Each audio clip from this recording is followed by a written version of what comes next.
This is macOS Ken. From Russia with Stop It, a weird and less discriminatory recruitment push from Foxconn, and changes and fixes for some Apple services.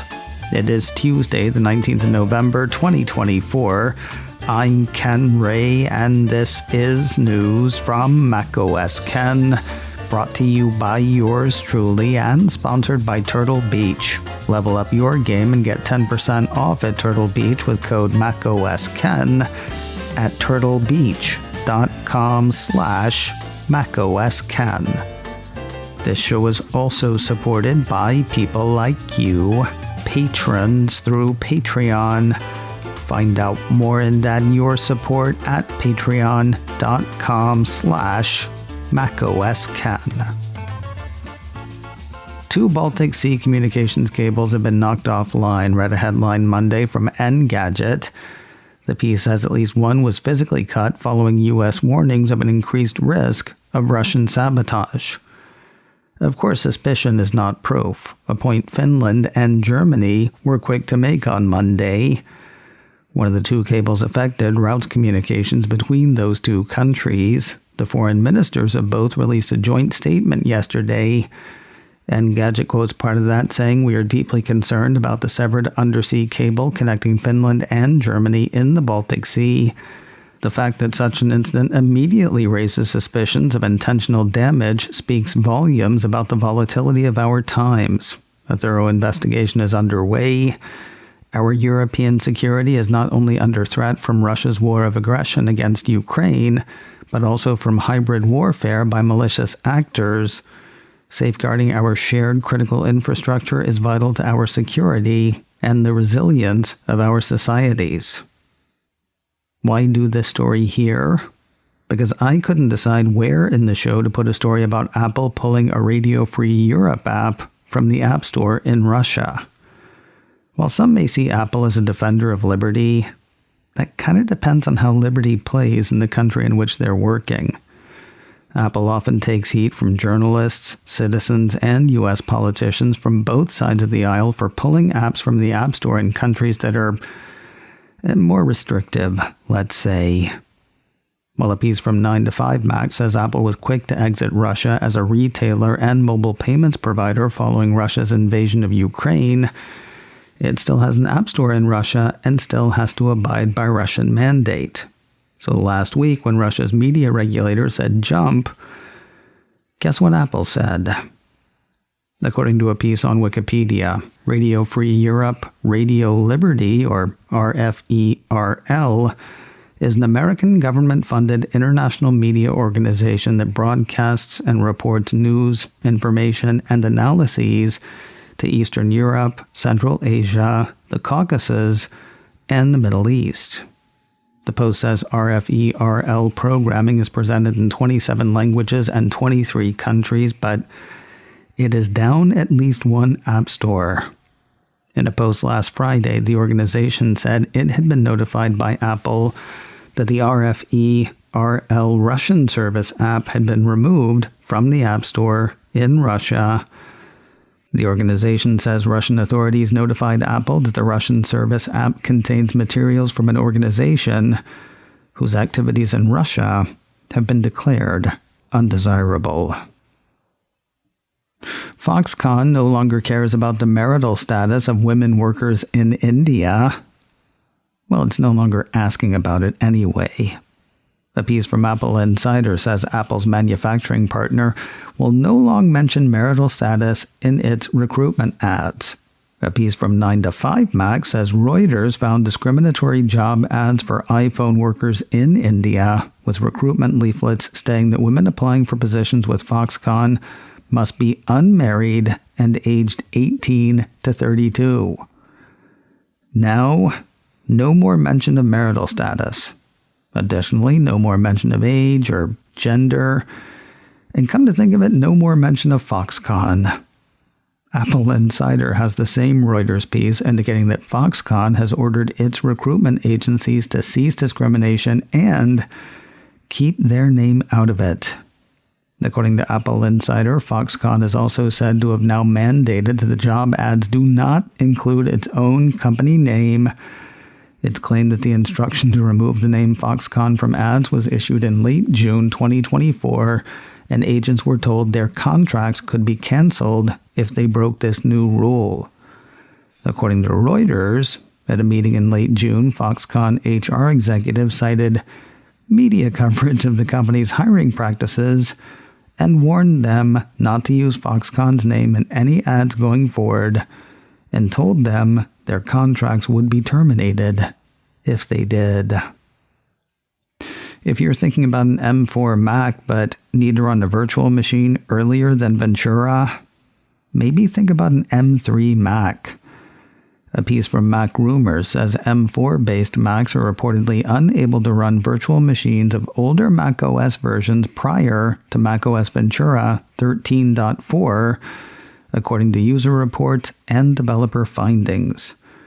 The report goes on to say the limitation is not an issue with M1, M2, or M3 Macs, all of which can successfully run VMs of macOS Monterey 12.0.1 and later versions with some limitations, though Big Sur virtualization was never supported on Apple Silicon Macs. It's unclear whether this was a decided move by Apple or an unhappy accident. Whichever the case, a fix seems unlikely to the folks who found and wrote up the limitation. For users who rely on older macOS versions and virtual machines for testing or compatibility purposes, Mac Rumor says the limitation may be an important consideration before upgrading to M4-based Macs. Monday was a weird day for OS betas. 2 were released for developers with 1 for public testers. Mac Rumors ran a piece on each, one for the 3rd developer beta of visionOS 2.2 and the other for the 3rd developer beta of tvOS 18.2.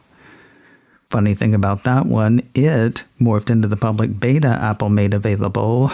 It's also the only one that came with a known new feature. A piece from Apple Insider says the tvOS 18.2 beta brings with it the somewhat anticipated Snoopy screensavers for Apple TV. Well, Snoopy and Woodstock if you want to get picky. Announced during WWDC way the heck back in June, the piece says the new animated offerings can be used alongside the existing screensaver options such as memories and slideshows, and portraits, which became available as part of tvOS 18. Still no public betas for visionOS. If you want to give the tvOS Snoopy screensavers a spin, you can sign up for the public testing program at beta.apple.com. More news in a moment, but first a word from today's sponsor, Turtle Beach, helping gamers play their best at every level. We've got the Gen 3 Stealth 700 headset in the house, compliments of Turtle Beach, comfortable, pretty, and versatile. The Stealth 700 has the industry's first ever cross-play dual wireless transmitter system. That means you can seamlessly switch between your console and your Mac with just the tap of a button. No pairing, no unpairing, no repairing. Tap the button on the headset and go from Game Machine A to Work Machine B. Or Game Machine B, whatever. Now, I kind of feel like I'm throwing the special lady friend under the bus here, but I honestly have no idea how many hours she has spent playing No Man's Sky since we got the Stealth 700 headset. I do know this. We've only charged the headset once since we got it, and it's still going after hours and hours and hours of play. Incredible sound, and for us anyway, incredible battery life. Whether it's for the gamer in your life or as a treat for yourself, the Stealth 700 is definitely worth a look and a listen. Get the ultimate immersive gaming experience with Turtle Beach today. For a limited time only, head to turtlebeach.com/macOSKen and use code macOSKen for 10% off your entire order. That's 10% off your order at turtlebeach.com/macOSKen with promo code macOSKen. Don't delay. Get the perfect gift now and get it for 10% off with code macOSKen at turtlebeach.com/macOSKen. A couple of weeks ago, I got a message from a listener who was kind of freaked out. Seemingly out of nowhere, she was being prompted to agree to new terms and conditions for iCloud. Turns out that was a thing that Apple was doing. No need to freak out. There was a problem, though, that may have freaked some others out. A report from 9to5Mac says that terms and conditions prompt caused some users to lose all of their iCloud-based notes that should have remained in Apple Notes. Good news, though, they weren't actually lost. Just kind of misplaced, it seems. Fortunately, says 9to5Mac, the bug wasn't actually causing data loss. Instead, it simply disabled a toggle that ensures iCloud is used in the Notes app. If you had this issue and would like to fix it, Apple suggests the following steps. Open the Settings app and tap your name, tap iCloud, then tap Notes. Make sure Sync This Device is on, then check the Notes app. If you still don't see your notes, restart your iPhone, iPad, or Apple Vision Pro. After restarting, check your settings again. And if that doesn't work, call a priest. Actually, probably just call Apple. Speaking of iCloud and issues, if you're backing up a device running iOS 8 or earlier to iCloud, not for long. iDownload blog says starting Wednesday, the 18th of December, the iCloud backup feature will require iOS 9 or later. While affected devices will continue working as usual past that cutoff date, the piece says affected users will not be able to create new backups in iCloud. Additionally, the piece says Apple will delete all existing iCloud backups created on iPhones and iPads running iOS 8 or older. It's apparently only the backup going away, though, not the data being backed up. iDownload blog says app data, settings, and uploaded files stored in iCloud will remain intact. The site goes on to point out that the change won't impede the ability to create local backups of older iPhones and iPads on a computer. They're just getting boxed out of iCloud. And finally today, when Martin Scorsese remade the movie Cape Fear in 1991, I was excited. I love Scorsese, love Robert De Niro, Nick Nolte, Jessica Lange. I was stoked. It never occurred to me that fans of the original might not be happy, mostly because I didn't even know there was an original.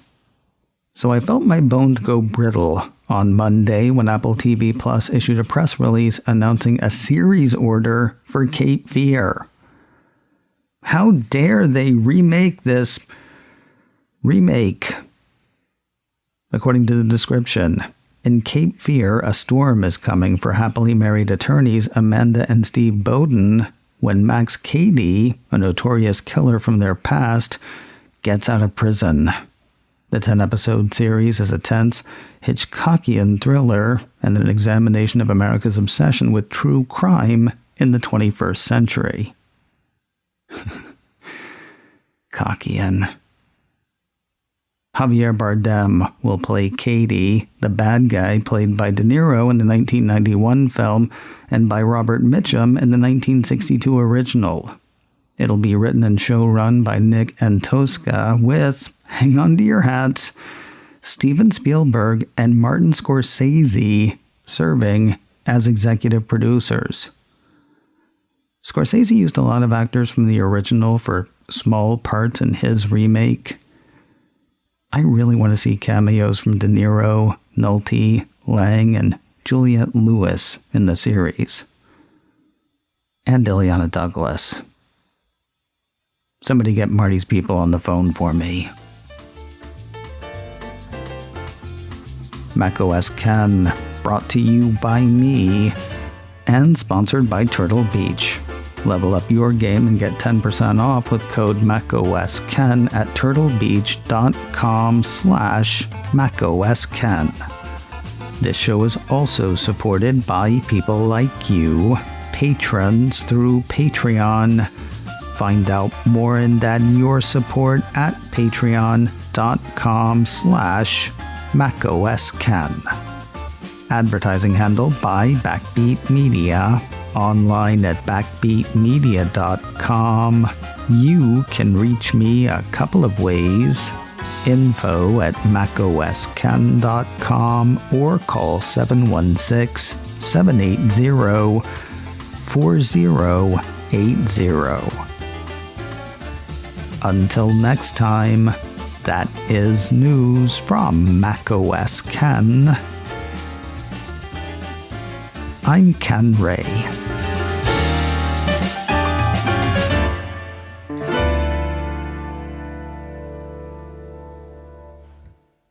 Ciao.